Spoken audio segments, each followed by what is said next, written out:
மரக்காணம் அருகே 2 வீடுகளில் பெட்ரோல் குண்டு வீசப்பட்டிருக்கக்கூடிய அண்மை தகவல் பார்த்துக் கொண்டிருக்கிறோம். பெட்ரோல் குண்டு வீச்சால் பைக் உட்பட வீடுகள் முன்பு இருந்த பொருட்கள் சேதமடைந்திருக்கின்றன. இதுகுறித்து அந்த பகுதி மக்கள் தெரிவித்ததை நாம் கேட்கலாம்.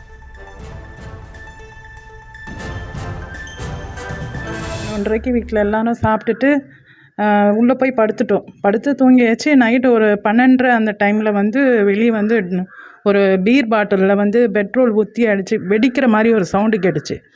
இன்னும் வெடிக்கிற மாதிரி சவுண்டு கேட்குதுன்னு நாங்கள் எழுந்திரிச்சு நானும் என் வீட்டுக்காரரும் வெளியே பார்க்கும்போது என் வீட்டுக்குள்ளேயே உள்ளேயே நெருப்பு பற்றிக்கிட்டே எரியுது. என் 2 பிள்ளைங்க இருக்காங்க. உள்ளேயே அவ்வளோ போக்க. என் பையன் எழுந்திரிச்சு கத்துறான். சின்ன பையன் எழுந்திரிச்சு அவ்வளோ கத்துறான். அதுக்கப்புறம் வெளியே பார்த்தா ஃபுல்லாக அவனோட வண்டி, பிள்ளையோட சைக்கிளு ஃபுல்லாக எரியுது. எங்களால் என்ன பண்ணுறதுனே தெரில.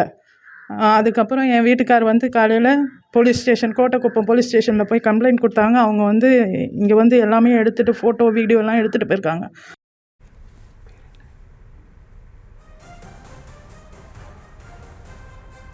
மரக்காணம் அருகே 2 வீடுகளில் பெட்ரோல் குண்டு வீசப்பட்ட நிலையில் பாதிக்கப்பட்ட பொதுமக்கள் தெரிவித்த கருத்துக்களை நாம் கேட்டு விவரங்களையும் உடைய செய்தியாளர் ரவியிடம் கேட்கலாம். ரவி, விரிவான விவரம். வணக்கம் சாம். விழுப்புரம் மாவட்டம் கோட்டக்குப்பம் அடுத்த கிழக்கு கடற்கரை சாலை பகுதியில் அமைந்துள்ளது அனுசரிப்பம் ஊராட்சி.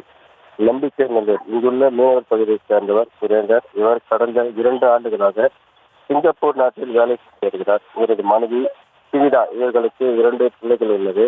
சுரேந்தர் சிங்கப்பூர் நாட்டில் வேலை செய்து வரும் நிலையில் சிவிதா தனது பிள்ளைகளுடன் வீட்டில் தனியாக வசித்து வருகிறார்.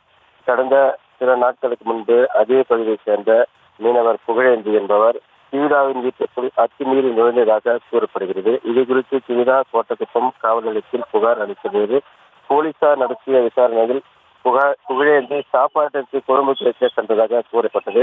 இதனையடுத்து போலீசார் இருவரும் சமரசம் செய்து அனுப்பி வைத்தனர். இதற்கிடையில் சிவிதா நடந்த சம்பவம் குறித்து தனது கணவர் சிங்கப்பூர் நாட்டில் உள்ள தனது கணவரிடம் தெரிவித்தார்.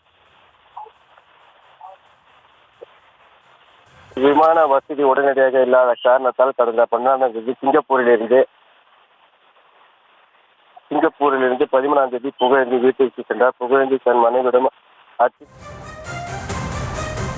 தற்போதைய விவரங்களுக்கு நன்றி ரவி.